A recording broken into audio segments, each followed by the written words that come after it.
నిలిచేది ఆ మాతృమూర్తి ప్రతిమ. దేవుడు సైతము కోరిన దీవెన అమ్మా.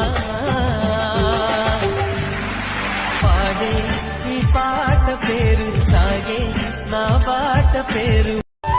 అమ్మలేని బ్రహ్మ చేసేది మట్టి బొమ్మ, మనిషిగా మలిచేది కని పెంచు తల్లి మహిమ. మనసున నిలిచేది ఆ మాతృమూర్తి ప్రతిమ.